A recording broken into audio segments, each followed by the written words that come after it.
Imagine the house next door, your neighbor's yard filled with wildlife.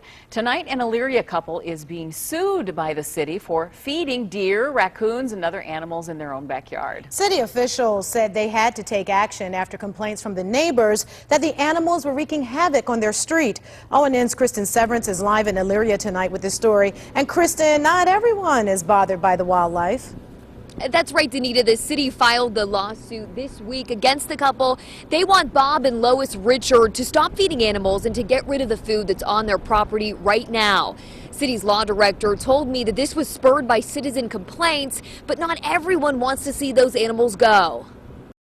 I mean, I'll have like 8 deer at a time back here. This North Pasadena Avenue resident loves the deer, birds, and raccoons she sees almost every day. I sit there and drink my morning coffee and watch the deer. Many of those animals pass through her yard because of the food her next-door neighbors, Bob and Lois Richard, leave out for them. But not all her neighbors are thrilled with the wildlife. We've received numerous complaints to try to do something.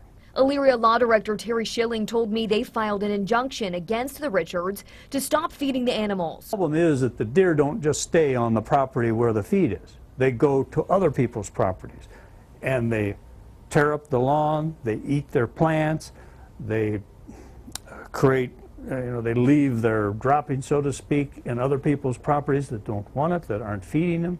SHILLING tells me it's against the city's nuisance ordinance to feed the animals if it's harmful to others or disturbs the peace. Clearly, one neighbor doesn't mind. Let her feed the animals already. I mean, she's an animal lover. They're not doing any harm to my yard or Lois's yard, and it doesn't look like it's hurting Debbie's yard, but she claims it is. Debbie Collins, the woman who lives on the other side of the couple, filed a citizen's complaint saying the animals are causing an odor and creating health concerns. She said she had to spend thousands on a fence to keep deer off her property. After other complaints, the city said they sent a letter and a notice asking the couple to stop. So that left us with the only next resort was to go to court to get a court order to stop them.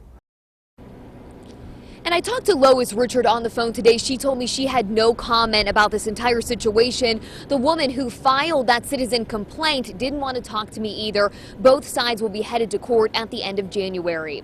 Live in Elyria tonight, I'm CRISTIN Severance, the Ohio News Network.